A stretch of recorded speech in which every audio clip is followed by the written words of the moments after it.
श्रीभगवानुवाच लोकेऽस्मिन् द्विविधा निष्ठा पुरा प्रोक्ता मया नघ ज्ञानयोगेन सांख्यानां कर्मयोगेन योगिनाम्।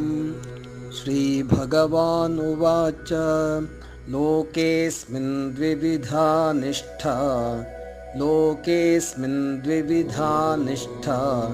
पुरा